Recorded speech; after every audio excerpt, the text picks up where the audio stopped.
We're approaching the midway point on the SportsMax Zone for this Tuesday, and we're going to talk some football now. After the European season ends, speculation is rife about transfer rumours surrounding elite players across the continent. And while it is no different this time around, with one of the world's best in Kylian Mbappe already confirmed to be on the move, managerial vacancies have opened at several top-tier clubs, namely Barcelona, Chelsea, Bayern Munich, Juventus, and possibly newly crowned FA Cup champions Manchester United. This has prompted what can be called a manager merry-go-round, and joining us to discuss who will and who are favoured to fill these vacancies is our football analyst, Lige Williams. Lige, where shall we start? Hansi Flick going to Barcelona? Yeah, I think that's a good starting point. You know, here on SportsMax we cover La Liga quite often, so I do think that's a good starting point. And he's a German coach, Sir, so I know that you'll be pretty fond of him. He has accomplished some pretty great things, but I'm not exactly sure that he's the right fit at this current moment for Barcelona. It's funny you say that, because I was asked that on yesterday's show, and I was suggesting that while his acumen as a coach is pretty solid and his CV represents himself well, this Barcelona culture isn't easy, and you have to find the right chemistry for coaches to get the best out of Barcelona with the history of the club, and also the buy-in from the fans as well, because there's no question that you get into a job like that, and the atmosphere and the history of the club will create a burden on a new coach's shoulder, and we saw that Xavi, even with his expertise in Barcelona, didn't handle it well. Yeah, I completely agree with you, and I think it's really key that you mentioned culture.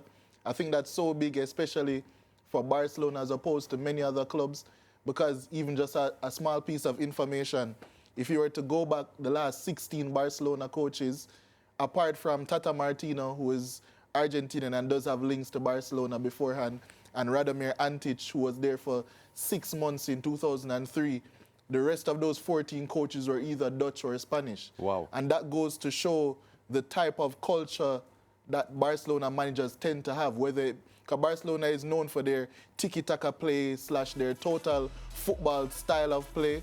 And I think that really comes out when you speak about Spanish managers or Dutch managers. The last of those managers, apart from Martino and Antic, would be Sir Brian Robson in 1996. So that's how far back it goes for Barcelona to have a real difference in culture under their dugout for any sustained period of time. And when you think about it, when I said that Barcelona favors a culture of tiki-taka or total football or a mixture of both, when you look at what a German coach is, and it has to be said, Hansi Flick is he is what a German coach is. Like, if you were to make a German coach in a lab, I think even more so than Jurgen Klopp, because he's been coaching for a while and he's grown to adapt some other things from other styles of play. But Hansi Flick is a through and through German coach. Hansi Flick is a coach that likes to press high, likes to attack as direct as possible. And it has to be said, Sir Lance, you know this better than anyone else as well. German coaches are masters in efficiency.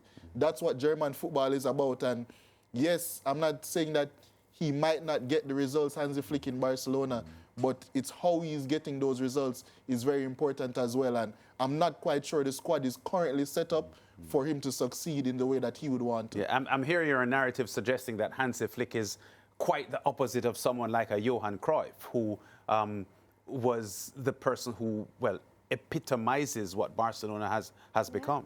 Yeah, completely. Yeah, that's definitely it. Because when you think about Johan Cruyff, I'm not saying that Hansi Flick isn't a modern manager, a manager that wants to, have all of his players involved. But think about some of the details of what a Cruyff would like or a Pep Guardiola would like at Barcelona in terms of having a high emphasis in build-up. Hansi Flick doesn't really want that build-up. He wants the ball to get from back to front as quickly as possible, flood the box, score a lot of goals. Yes, some of those things overlap with Cruyffian ways or Pep Guardiola ways, the Barcelona way.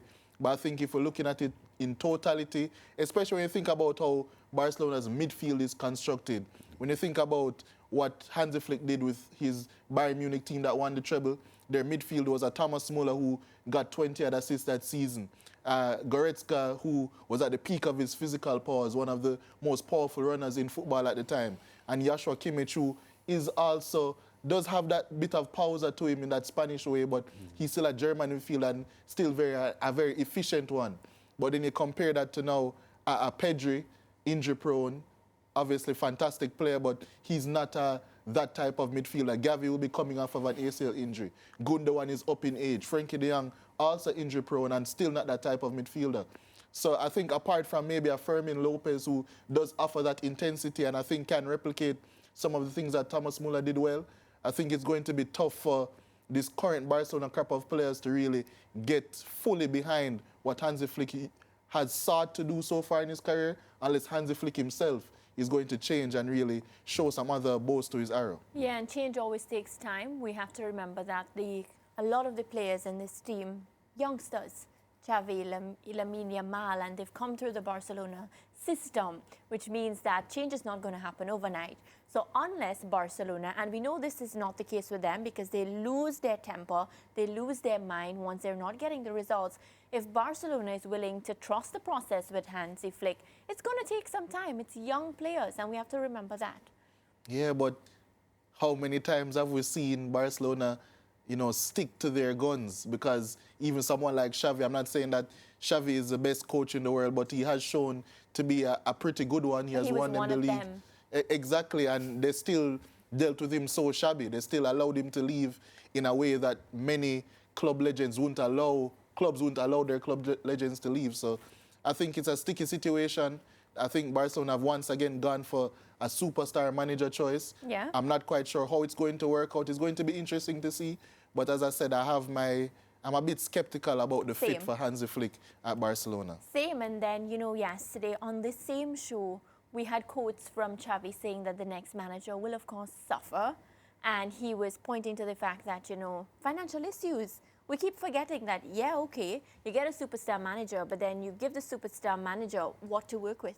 Yeah, exactly. And it's not that Barcelona don't have a talented squad, but everything is about profile. Even when you look at someone like Lamine Yamal, who is such a fantastic young player, one of the best right wingers in the world, I think, already. But if you look at how Hansi Flick has used his wingers previously in his career, when you think about, especially at Bayern, when you look at Asane, a Gnabry, or a Kingsley Coman, much more direct wingers as opposed to Yamal, who, yes, he likes to take on players, but he's much more of a creative touchline winger. So yeah, it's going to be tough. It's going to be interesting, but I'm definitely intrigued to see how Hansi Flick works it out. Yeah, if it's up to me, we can talk about that Hansi Flick coaching position for the entire segment, but we don't have all that time. So let's move along now to Ancelot at Liverpool. I think he's also in a sticky situation because to lose a manager like Jurgen Klopp, luckily he went with all his dignity intact.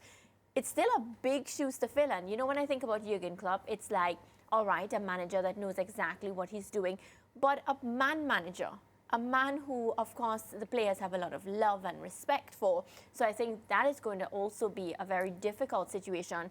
Which players will stay in the transfer window? Which players will go? All of that will be a topic for discussion.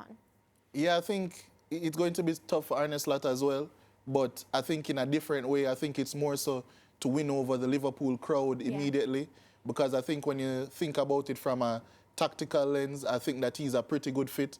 Because Michael Edwards, now the director of football and the CEO for the football side of things for Liverpool, he's a pretty smart man. He's the one who was in charge of recruiting so many of those great Liverpool players in the squad right now. So he knows what he's doing in terms of recruiting the players, recruiting the coach. And if you look at it from like a graph perspective and what Arne Slot's Feyenoord team and his AZ team did before, and you compare it to what Liverpool are now, it's very similar. I think the only key difference is Arne Slot prioritizes build-up much more than a Jurgen Klopp team does. But in terms of their speed of play, in terms of their pressing intensity, all of those things coincide with each other. So I think on the field it's not going to be an issue, but it's really winning over the Liverpool fans as quickly as possible because they are a very rowdy bunch themselves. But Liz, can you really compare winning the Eredivisie to competing in a Champions League? okay, not just Champions League, EPL. Competing in the EPL, where just like one game separates the winner from the loser. I mean, you should know that, of course. Just losing one match and it affects your entire season. Can we really compare what he has done with Feyenoord in Eredivisie to what he will be facing in I keep saying Champions League because that's on my mind. We have that on the weekend. But in the EPL? Well, no, you can't compare it, but if you look at it, it's just how well, because I always say, is a quote that is near to me. I always say that quality, repeatable actions lead to repeated success. So if you're able to have those actions and you're able to continuously do them, if your coaching methodologies are sustainable at the highest level, you just have to be able to transpose it to a quality team. And I think Arne Slot has the capability of doing that. So I'm not saying that it won't be tough for him to move from the Eredivisie, but I think sometimes, same for players, it can be tough because we've seen so many failures. We're seeing maybe a Erik ten Hag who isn't living up to the billing that he had before he came to Manchester United, for example. So people think that, oh, Eredivisie coming from the Dutch league, this is no comparison to the big league. But I think there are other factors involved in how you apply yourself and how you apply your tactical game plan. And that's really what can be the sticking point. And I don't think that's going to be the sticking point for Arne Slot. Yeah. Can we move on to that Bayern Munich story, Liz? Because the word is that Vincent Kompany could be going there. A little bit of experience with Anderlecht and Burnley, only 38 years old. That just doesn't seem a fit for me. Vincent Kompany is still an underdeveloped manager, and Bayern Munich's history suggests to me that they wouldn't be looking at someone like Kompany, but there apparently is some merit to Kompany going there. Yeah, I mean, if you look at it from a broad lens, we as analysts and hosts and such, we don't know everything about football. I try my best to learn every day, but when you look at it, Vincent Kompany is rated very highly amongst the elite clubs in Europe. Yes. Barcelona rated him very highly.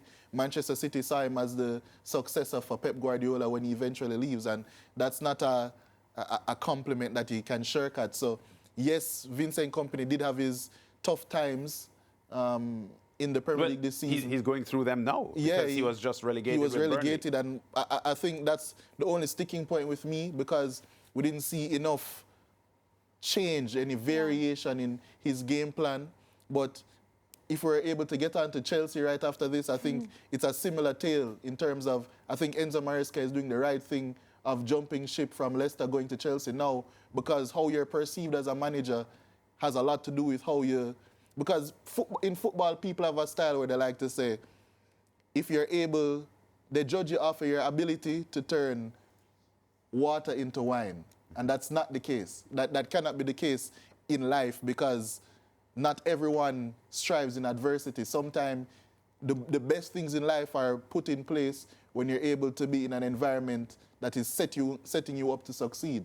And companies are manager like that. His style of play isn't conducive to lesser players. It's conducive to the best players. Yeah. So what Bayern Munich are trying to do is say, all right, that Burnley team that got 100 points in the championship, which is no mean feat. I think the championship is one of the hardest leagues to manage in the world. Yeah. That Burnley team, if Kompany is able to transpose those tactics, those game plans onto a higher caliber of players that he does have at Bayern Munich, then you'll see success. Obviously, he's still a young manager. Obviously, he still has a lot to learn. But they're banking on the fact that he has those tactics and those game plans set in stone. Yeah. And if he's able to really put them into this squad that has so much quality, they're Champions League semi-finalists, mind you, then this Bayern team can even get better because they had a pretty poor season. Yeah, well, I'm going to watch that story closely because it hasn't been confirmed yet, but it does seem as if Kompany is going there. You just referenced Chelsea just now and a similarity with a manager set up with the Bayern Munich move and Chelsea with Maresca. Yeah, Enzo Maresca, he was Manchester City's assistant coach, coached their Premier League 2 team to a couple of titles as well, which would be the Under-21 title. And he's a similar coach to Kompany for me. His Leicester team got 97 points in the championship, won the championship as well. But as I was saying, how he's perceived as a manager, I think would have taken a hit if he were to stay at Leicester, because I couldn't see Leicester staying up because of the type of squad they had. He built a squad to dominate the championship. I don't think that squad would have come up to the Premier League and dominated in a similar way because they just aren't physical enough. But Maresca is a good coach. I think the same thing with Company and Maresca is that they're young coaches, they're good tacticians, they know how to develop a game plan, but the difference that keeps them from the really elite coaches is their variation in their game plan. We saw, say for instance, for Burnley this season, we saw Company struggle basically for the whole season. Yes. Leicester City had the best start to a championship season ever, winning 13 of their first 14 games, and then when it came down to it and they had a 17-point lead, they let go that entire 17-point lead towards the end of the season due to poor form, and Maresca struggled to really implement something else and really tighten up on things. So I'm not saying he's a bad tactician or his game plans are poor, but sometimes you need to have that plan B. And I think that's going to be the task for both Company and Maresca as they get bigger jobs to see if they can implement not only their plan A to a higher level, but how can they implement their plan B and really give these huge clubs success going forward. Yeah, and we'll really be looking forward to see if these deals, of course, come to hand because they're favorites, but, you know, not confirmed just yet. So looking forward to that. What about the man, Erik ten Hag? Does he stay with Manchester United or do they send him packing? Well, I see you have a long list of points there. yeah, because, you know, Well, you see, he's an Arsenal fan, so Arsenal fans usually have a lot to say about Man United. Well, I want to give him the time now yeah, as so an go, Arsenal fan. go ahead, sir. well, you see, the thing is with Erik ten Hag, people are victims of the moment very often in football. I understand that they got a good win. They played well against Manchester City. They had a pretty good performance, but you know, one of our producers here, Ramon, he was saying that because of that feeling of euphoria that win gave him, he would like him to stay for our next season. And it just came to mind, what about the 8 months before that when you were enduring your worst season in your club's history since 1960s? What about I'm going to give you guys some fact. It may sound unbelievable here, though, but I need you guys to bear with me. Manchester United finished 8th in the Premier League, 60 points, not bad. That's not bad. They had a negative 1 goal difference, that's poor. They won the FA Cup, and Ten Hag said something very interesting of the FA Cup win. If they don't want me anymore, I go somewhere else and win trophies. That's what I've done my whole career. And he's right. He's a very good cup coach because his game plans are more conducive to that. But what do you play most of your football in, Sir Lance? League. You play most of your football in the league. And Manchester United lost more games at home in the league than they have in their history. Manchester United conceded 85 goals in all competitions this season. That's the most since the 1960s. In 2024, Manchester United had faced the 3rd most shots in the Premier League. And you know, a lot of people might say Manchester United, they had a lot of injuries, right? All teams had a lot of injuries. Not only that, you know, Maria. But they had more, though. They had a lot of injuries, and, yes, and while that may be right, and they had their background shufflings. Now, Sir Lance, Yes. this is not Wednesday, it's not a Just the Facts day, but I'm going to test you a little bit. Yes. What's the worst points-wise Premier League team ever? Manchester United. 07-08. 07-08? Yeah. Worst points? The Rams. In 07-08? Yeah, man, Derby County. Okay. 11 points. Yes. And I'm going to blow your mind here, guys. Yeah. Who do you think faced more shots in a season? Manchester United this season or Derby County when they got 11 points? You're going to tell me Man United. Manchester United faced 667 shots in the Premier League this season. I don't care how many injuries you have, what background issues you have, there's no way Manchester United should be facing the 3rd most shots since records started being kept in 2007 in Premier League history. Every other team in the top 10 got relegated. So you're telling me because a one-off game and you won the FA Cup, you're supposed to keep this man, and they will. I don't have a problem with that as an Arsenal fan. We're just going to continue beating them. But there's no way you can look at the process of Manchester United throughout this season, throughout last season, where they got lucky to come 3rd. Yeah, but Liz, I'm compelled to say this to you. It does appear to me as if since Man United's success on Sunday, you've gone digging and digging and digging to rip Man United apart. in a season that Arsenal has nothing to shout about. Well, Sir Lance, Not a trophy. I'm an analyst. I don't have to dig for stuff. I just have things. It's there. And with Manchester United losing constantly every weekend, the stats tend to pop up on my feed pretty often. So I just keep them for reference because I knew this day would come. I knew this day would come where I'd have to pull up my stats. And people, I don't like just talking blindly. Okay, let's move from that because you said something just now that I want to challenge you on. You suggested just now that you're confident Man United will keep Ten Hag? Yeah, they definitely Why do you think so? Because the leading front runners, which would be especially Thomas Frank, I heard, also Kieran McKenna. Kieran McKenna, who was their assistant manager before under Ole. Yes. And now he's at Ipswich, got back-to-back promotions, only the fourth team to do so from League One to the Premier League. Yeah. He signed a new contract at Ipswich, so it's highly unlikely that they'll go for him. Yeah. And he was a leading candidate, and especially coming off of that great FA Cup win, I definitely think Manchester United will keep them. Let me ask him this, because I must say you sounded just now, when you favoured Ten Hag to retaining his job, it sounded selfish from an Arsenal standpoint. And you said it, because apparently you don't think he has done a good job, so you think if he stays, that will suit Arsenal, which you just said. So take yourself out of the equation as an Arsenal fan. If you were in charge of Man United and you had the betterment and the upliftment of Man United at heart, which you don't because you're an Arsenal fan, but I'm just putting that to you, would you keep Ten Hag? No. There's no way I would keep him regardless. They sacked Louis van Gaal after a FA Cup win and coming fifth. So how would they not sack Erik Ten Hag for coming eighth? And all those bad stats. And all these bad stats. These aren't even all of them, by the way. I just wanted to keep the segment short. It has hurt you that Man United won the FA Cup, hasn't it? Not at all. But it looks that way to me. No, it couldn't be. I'm a process guy. I'm not a in-the-moment guy. Yes. Manchester United winning has nothing to do with me. I beat them twice this season. I finished over 30 points ahead of them this season. Over 60 goal difference ahead of them this season. So no matter what happens, so who had the better season? Arsenal or Man U? Arsenal had the better season. Oh, they did. Where's the silverware to show it? Where's the silverware to show it? I'm going to end the segment on this. In 2020, when Arteta was 4 months into his first job in senior football and he came 8th and won the FA Cup, not a soul, not one soul told me that Arsenal had a better season than Manchester United, who came in 3rd.